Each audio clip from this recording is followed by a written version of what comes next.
Okay, so this is an evaluation thing. So we're going to talk about it. So firstly,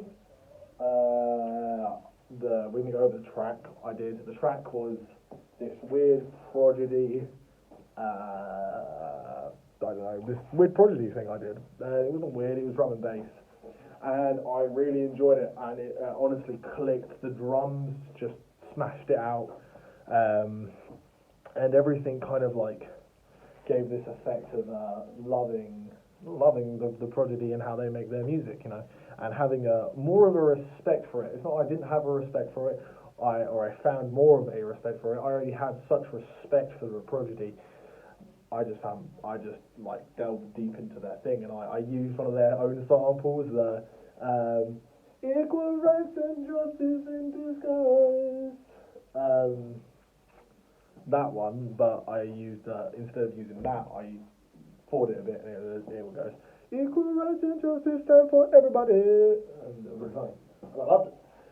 And everyone else thought it was good, so that was good. And yeah, written work wise, I decided to go do.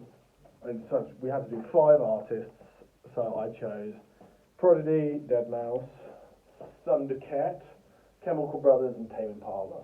So firstly, the reason why I chose the Prodigy to centre my thing over it is because I love the Prodigy. I've listened to them for ages, and listening to the Prodigy and like having them almost through my life is really, I was like, wow, I want to make one of their songs, and I didn't know how to, but I decided to just try, and I did it, and it sounded sick. So yeah, that's a thing. And yeah, so the whole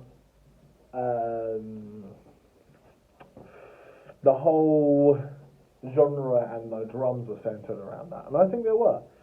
And then I chose Deadmau5 for the synth. Now I started listening to Deadmau5 quite late through my life. It was around 14, 15. And my mum was playing him in the car, and I was like, "Oh, who's this guy?" And she was like, "Oh yeah, Deadmau5." So I was like, "Can I get a record of him? Can I get like a CD of him?" So I remember featuring Cascade, the first ever Deadmau5 CD, and it was amazing. And it lives up to one of the best, in my opinion, one of the best Deadmau5 tracks ever. I haven't heard a better one. So I tried to center my synth sound, because the synth sound in that song is very synthy. It's just essentially it glides through. So yeah, I really really enjoyed it.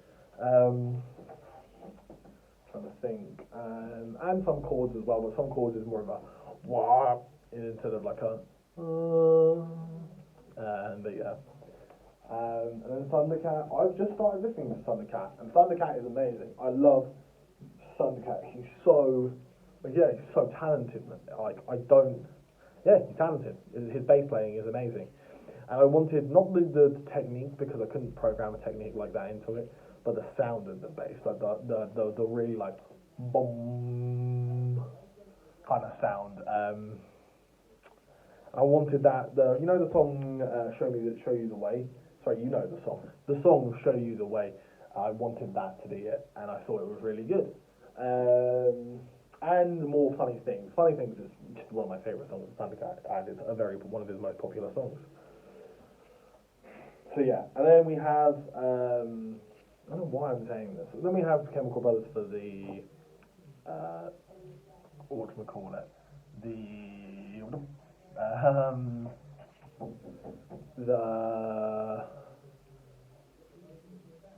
production / evolution of the track. I just wanted this because I think they're very creative. They're awesome. Like in the song Galvanize and Hey Boy Hey Girl, they're very different-ish tracks that Chemical Brothers have made, and I think the way they do that and they progress the track, that's what I wanted. I think I had that. And then finally, Tame Impala. I wanted their vibe, just the feeling of the song, like the whole relaxedness, the whole how you can just, I wanted that. Like in the song, 'Cause I'm a Man, it's so trancy and relaxing. So like just 'cause I'm a man, like just it's good. and gossip, you are literally, it's almost hypnotizing. You're like in a dream state, and I wanted that. So yeah, and hopefully I drew my format stuff. I did.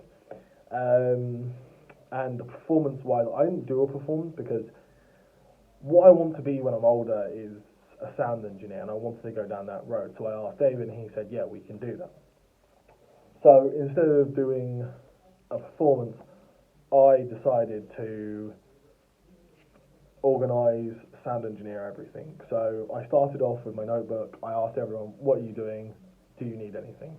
So I did. Wrote everything down. I think not only is that one of the first steps for me being more organised, I think that was really good on my hand and really sensible. And then I wrote what they specifically needed and wanted, but more detailed. Then I wrote a set list down, which didn't happen, but oh well.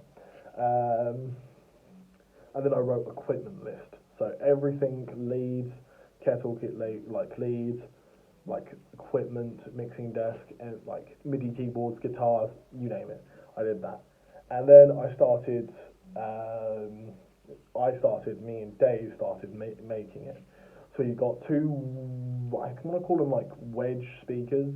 There's something. Two speakers, four speakers, sorry. Two speakers up top, two speakers up bottom. So two facing the performer and two facing the other performer. We wired them into in a way that it was safe. So we decided to do a daisy chain. And have it like run under not run under the stage, run like almost out off the stage through the four speakers. And then we had to like get everyone's like unique sound. So Dominic wanted auto tune, so me and Dave and Dominic spent a good while doing his auto tune, and that was really cool. Max wanted a chorus, but he had a chorus pedal at the time. So we just used a chorus pedal, and on the day he was like, "Oh yeah, kind of don't know where that is," and I was like, "It's fine." Well, not I don't know where that is. I don't have it with me, so I've got it.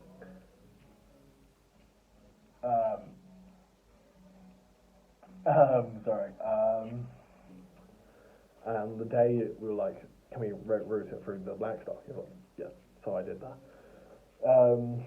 Ollie was just doing a drum cover, and I just decided to stay and listen to his drum cover, and it was sick, and he rehearsed a couple of times. That was awesome.